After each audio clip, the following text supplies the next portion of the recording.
a system running for centuries is not possible without the ethical fabric. Principles of our religion is good thought, good words and good deeds. You have to remember people who have helped you in your life. Sometimes you have to see which side of it would be happier or less happy. How do you balance that? We also believe in the unique philosophy of karma in Hindu religion. So we need to be very transparent, very fair, deliver the right product. How is the culture inside the company? We always instill in our HR group also that they need to be human. If the next gen has the patience, then success is always there.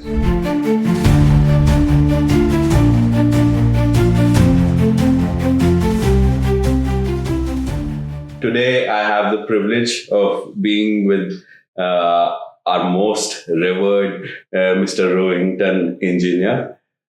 He is the MD and chairperson of Industrial Boilers Limited. And the conversation that we are going to have today is going to be beyond the boilers. Thank you for having me here.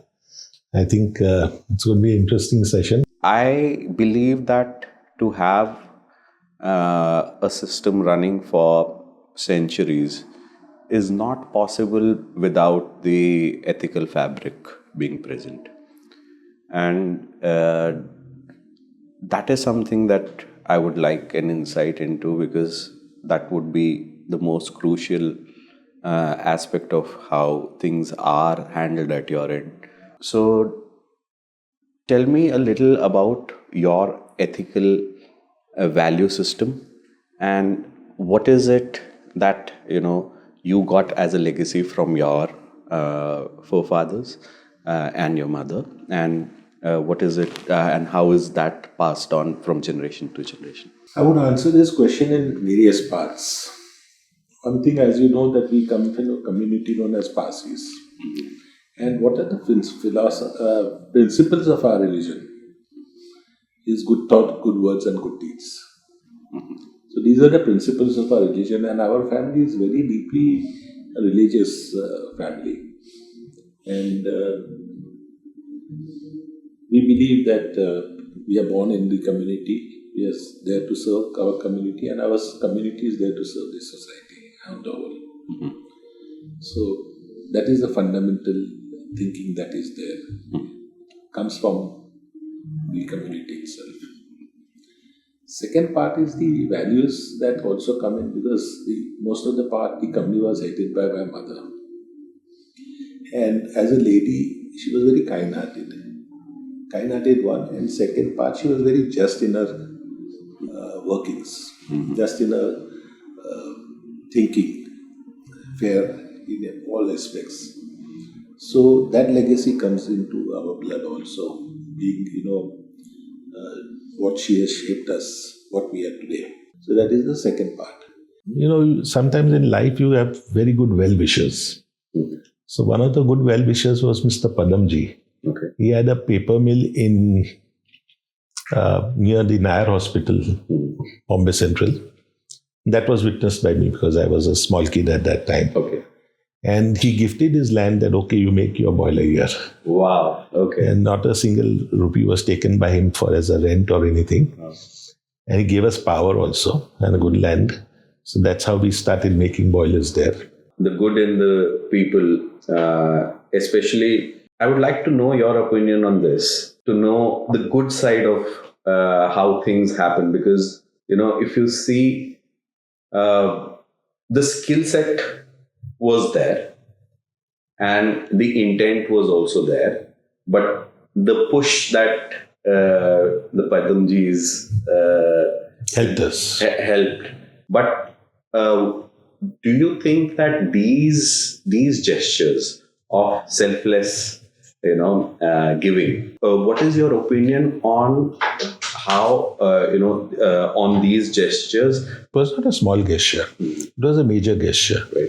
The philanthropy of that Parsi gentleman, Mr. Padamjee, I don't remember his first name because I was not part of that structure at that time.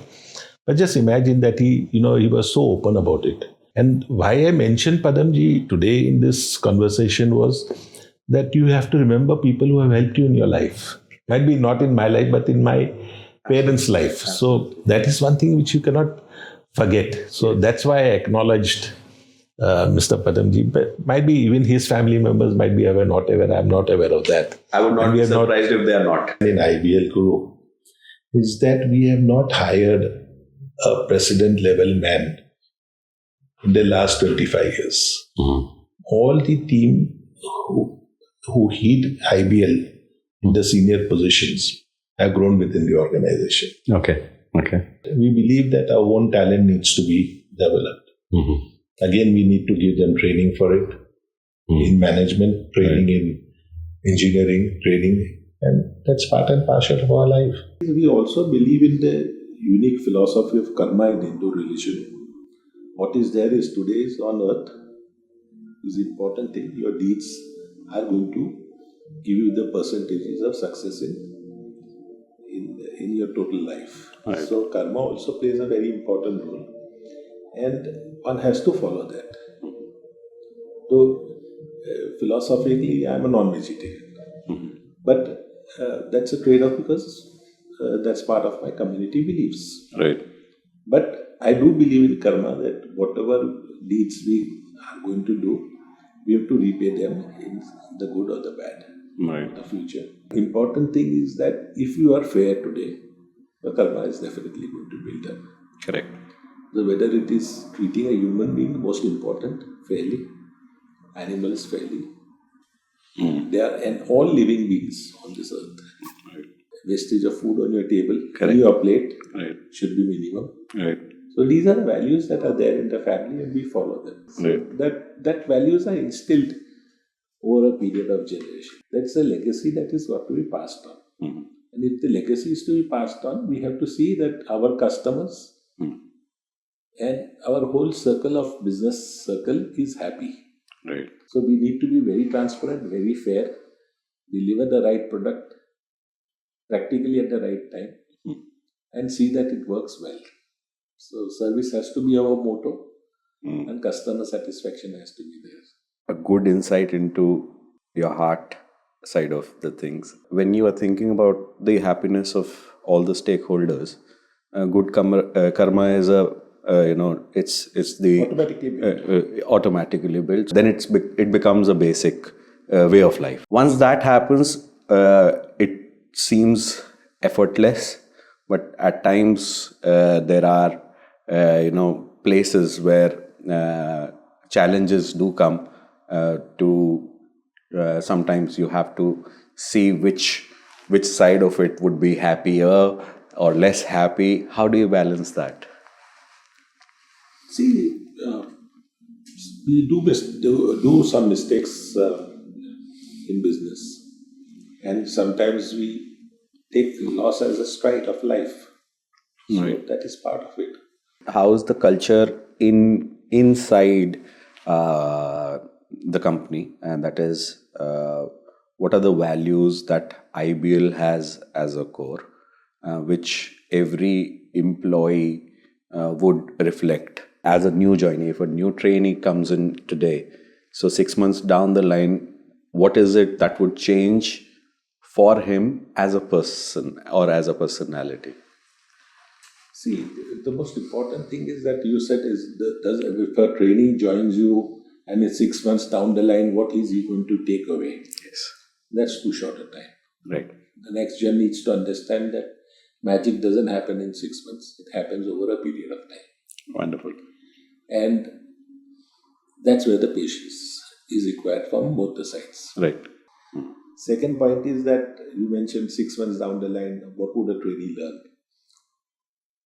Life training would be at least 3 to 5 years. Right.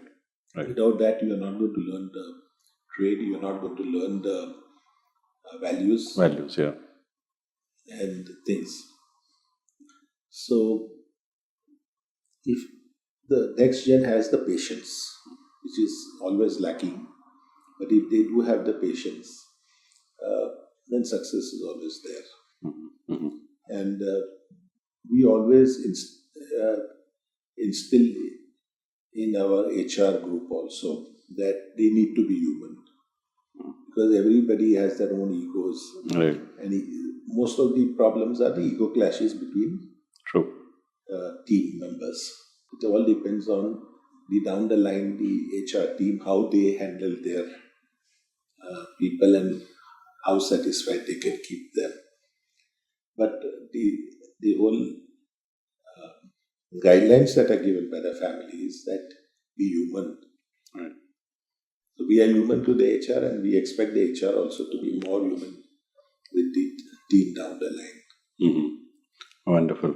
When we have been in this business, myself has been in this business for 4 generations, and when I see that the 5th generation has also joined the business, so we have to continue the legacy, and legacies are not built up on shortcuts. Correct. So if we start thinking about a shortcut कि आज इतना पैसा बनाना है and to make money for today, is there nothing other than a shortcut. Right. Money cannot be made for today, it has to be made over a period of time. Right. It has to be shared over a period of time. And it has to be shared equally between your stakeholders, between your the team, your workers, your staff, and things like that. So that is an important value that is been passed on from generation to generation. And today now, more of it is continuing the legacy. And for me, it is a very important belief that we have a legacy to follow and a legacy to give hand down to the future generation. So if we are going to leave a legacy which is hollow, Right. it will not be going to be successful. Yeah. I really enjoyed a small talk that we had today. It was Okay. a pleasure talking to you. Pleasure was all mine. It was an honor talking to you.